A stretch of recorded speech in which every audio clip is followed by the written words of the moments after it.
तो hello aspirants, अगर मैं आपसे कहूं कि कोई इंसान 21 दिन तक सिर्फ पानी पर है तो क्या आप बिलीव करोगी।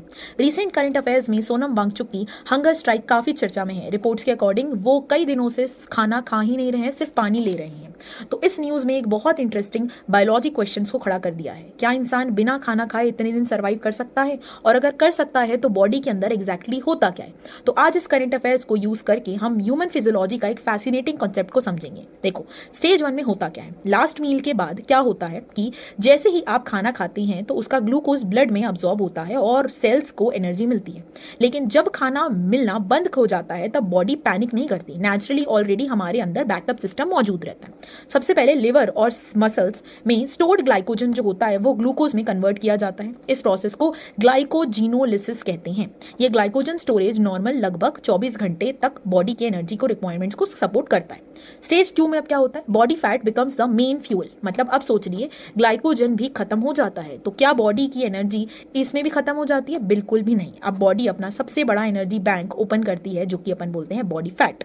फैट सेल्स में स्टोर्ड ट्राइग्लिसराइड ब्रेक डाउन होते हैं और फैटी एसिड्स रिलीज होते हैं। लिवर इन फैटी एसिड्स को कीटोन बॉडीज बनाता है। नॉर्मली हमारा ब्रेन ग्लूकोज यूज करता है, लेकिन प्रोलॉन्ग्ड फास्टिंग में ब्रेन धीरे धीरे कीटोन बॉडीज को भी फ्यूल की तरह यूज करना शुरू कर देता है। इसे अडेप्शन की वजह से बॉडी कुछ समय तक सर्वाइव कर पाती है। अब स्टेज 3 में क्या होता है, जब फैट भी खत्म होने लगी तो क्या होता है भाई, अब बहुत ज्यादा लॉन्गर फास्टिंग हो गई, अब फैट भी खत्म होने लगा। अब क्या होता है, लेकिन बॉडी के पास एनर्जी अनलिमिटेड नहीं होती है, तो फास्टिंग बहुत लंबी हो जाए तो फैट स्टोर भी कम होने लग जाते हैं। अब बॉडी मसल्स के प्रोटीन को तोड़ना शुरू करती है और इसी प्रोसेस को प्रोटीन कैटाबॉलिज्म कहते हैं। प्रोटीन्स टूटकर अमाइनो एसिड बनते हैं जिससे कि बॉडी ग्लूकोज बना सकती है, लेकिन इसी वजह से मसल्स वीक होने लग जाते हैं, स्ट्रेंथ कम होने लग जाता है और ऑर्गन्स भी इफेक्ट होने लग जाते हैं।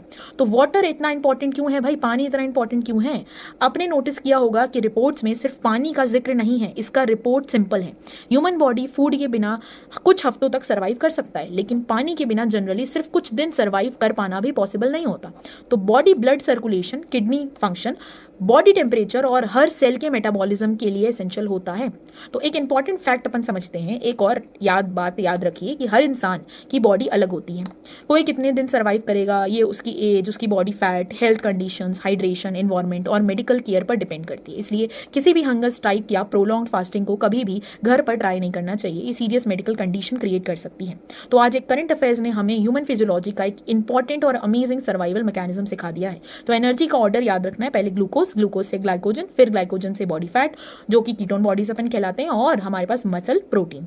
ये सीक्वेंस ही एक्सप्लेन करता है कि बॉडी स्टारवेशन के टाइम कैसा अडेप्ट करती है। तो अगर आपको करंट अफेयर्स के थ्रू बायोलॉजी पढ़ना पसंद है तो इस वीडियो को शेयर करना, कमेंट में बताना कि अगली न्यूज़ के पीछे छुपी बायोलॉजी किस टॉपिक पर देखना चाहेंगे आप लोग। तो thank you so much students, मिलते हैं नेक्स्ट टॉपिक पे।